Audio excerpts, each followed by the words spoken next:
En Agenda Semanal te vas a enterar de todo lo importante que hay que saber para los días siguientes. Política, deportes, espectáculos y música. Agenda Semanal, con la conducción de Fabián Dabul, los martes a las 20 por Radio Amadeus 91.1. Del campo provienen los productos esenciales para nuestra alimentación y en los últimos días se registraron situaciones anormales, como ser el ataque a silobolsas en distintas zonas del país y la aparición de una plaga de langostas en el litoral argentino. Para hablar de estos temas y la relación actual del sector con el gobierno, tenemos en línea al presidente de Confederaciones Rurales Argentinas, Jorge Chemes. Fabián Dabul, de Agenda Semanal, lo saluda.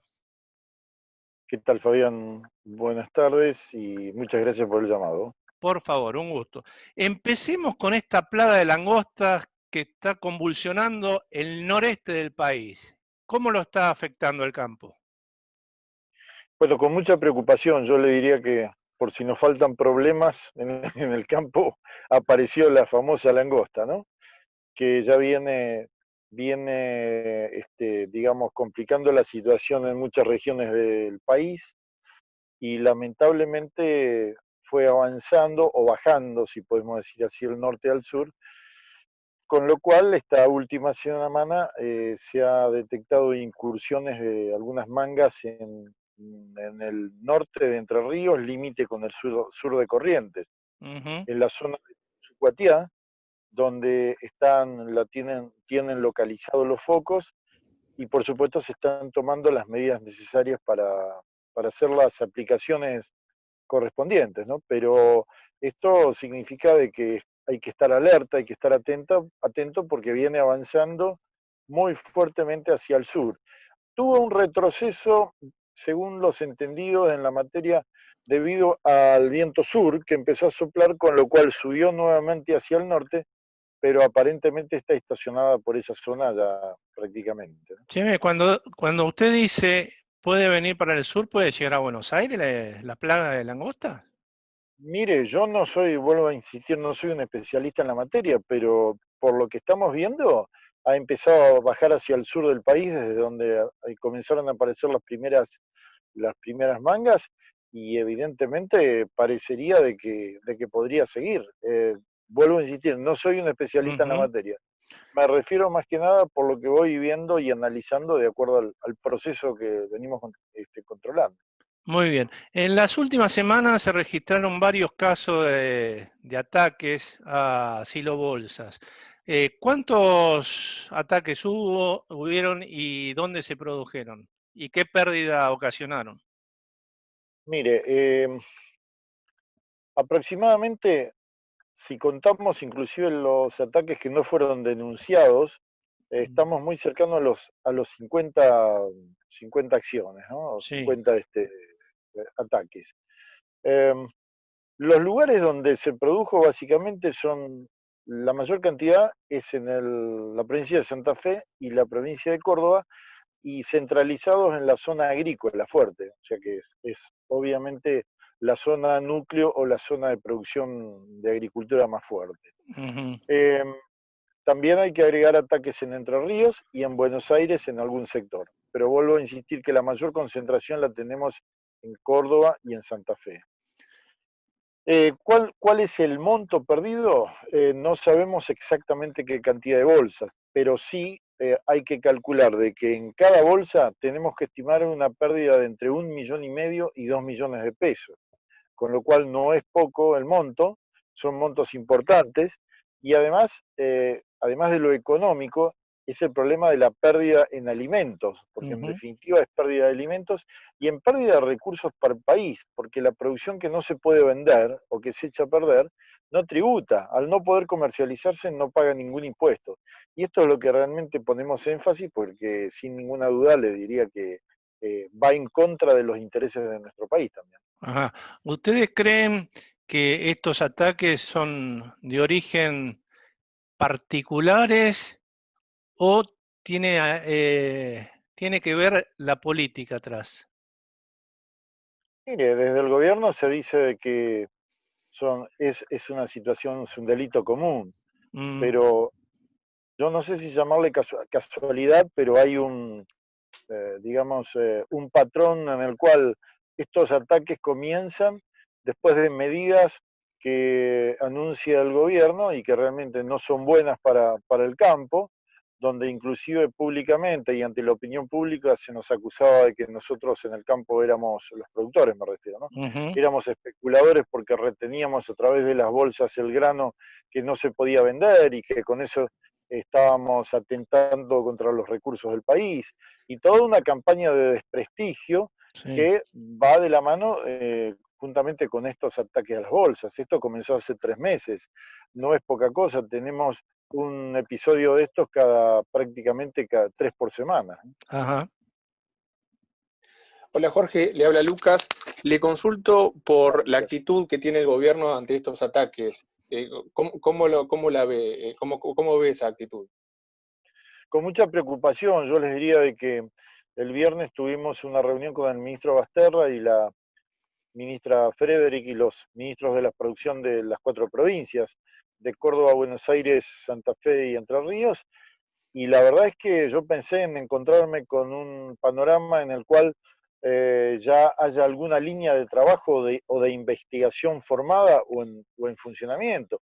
Y nos encontramos que realmente lo único que había es la voluntad de llevarlo este lunes a las reuniones de las comisiones de emergencia en las provincias y la ministra Frederick a nivel nacional, pero realmente creo que esto es muy poco o no es un buen comienzo, sobre todo para una situación tan grave como la que estamos viviendo con esta cantidad de ataques que hubo, ¿no? O sea, demostraron poca preocupación.